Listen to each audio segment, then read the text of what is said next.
Going to be a video on crested geckos. Just some quick info. They're from New Caledonia and they come from a tropical forest environment. So let's start with the setup. This is an Exoterra, a pretty large one, and this is the best cage, I think. It has these easy access doors and then ventilation at the top, so it's very good. So let's get started with the cresties. In here I have a trio. First, here's the pinner. He's a male. He has a nice colors down the back. So the way to tell the difference between male and female is that the males have that big bulge right there. I don't know if you can see it that good. Maybe there. So that's the males. He has a nice big crest at the top. It goes all the way around. That's called the crown. Oh. So let's start with fun facts. I guess you want to start with fun facts. Crested geckos jump a lot, and their tails are prehensile. So you can see how he's using my finger to hold on.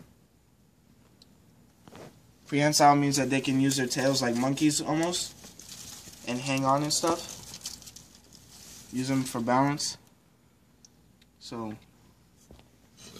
I'm gonna try to get the female, one of the females.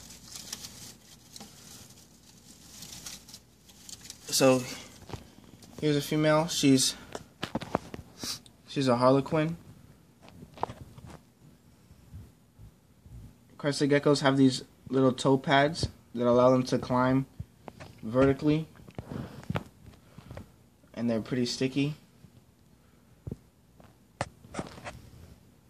They also like to lick their eyeballs. They have these big eyeballs. Crested geckos are also nicknamed eyelash geckos because of the little eyelashes. Ooh, of the little eyelashes. See, she's using her tail. Of the little eyelashes that they have around their eyes. The little crests. So that was one female. I'm gonna get the other now. Here's the other harlequin female. She's finishing up a shed, as you can see up at the top. See, the females don't have a bulge. You're going to want to be careful also when handling them because, one, they jump a lot, so you don't want to have like an accidental fall. And also their tails fall off pretty easily. None of mine have their tails fallen off yet, but they can fall off pretty easily. In the cage, you're going to want to have a lot of hides. So they love these suction cup vines. Exoterra makes this one. I think Zilla makes this one. And so I have a rock hide in here, another one back there. And then in the back, I usually have this big rock. I took it out to make the video. And on the back, it has all these holes. So they go in there and hide throughout the bottom. If you don't want to spend that much money on a big rock, you can make one out like this, and they love this one the same. They don't really tell the difference. So it's just like a plastic foam tube, and I cut a square right here so that they have 3 holes to get in, and then I also cut a slit down the side so if they're in there I can check to make sure they're okay without disturbing them that much. And then here's another smaller one. I usually have those in also. Especially if you have more than one gecko, you're going to want to have a lot of hiding spots. So let's move on to food. Crested geckos eat this. It's called Crested Gecko Diet or Crested Gecko Food. Some other brands have different names. It kind of looks like applesauce or baby food. And they'll eat that. They'll also eat some crickets. But make sure the crickets are appropriate size. It should be the length between their eyeballs. So this is the Crested Gecko food I have right now. It's made by Zoomed. There's also other ones made by Pangea and other brands. So they basically all look the same as that. And then for water, I have a little water dish. Fill it every day. So you're gonna want to keep the humidity up. Every day I mist them with this.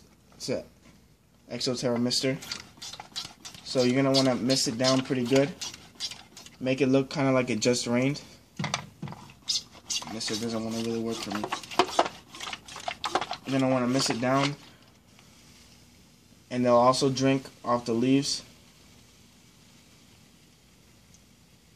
Sometimes crested geckos can also change their colors depending on what mood they're in or how hot or cold they are. So about that, that's pretty good. And if you're breeding like I am, you're going to want to have a lay box that looks like this. And the male's inside, but it just has moist substrate, so a place for the females to lay their eggs. And also, if you're not breeding, it's good to have one of these just in case if they're having a problem shedding. They'll just go inside because the humidity is higher, and it'll be easier for them to take off their shed.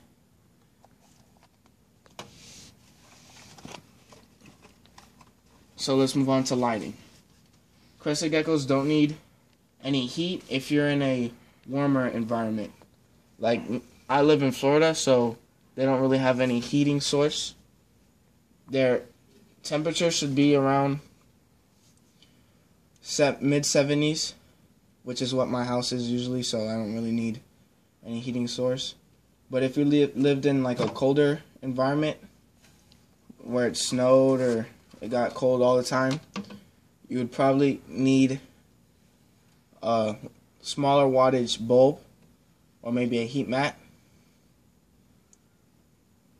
Just make sure it doesn't get too hot, because anything above the 80 range will not be good for them. So overall, I think crested geckos make a great pet, especially for beginners. Small children, I don't think should handle them that much, because they can be fragile. If they jump, might hurt themselves, and their tails can fall off easily. If you're handling them, be sure to be handling them like close to their cage or close to the floor so they don't fall and hurt themselves.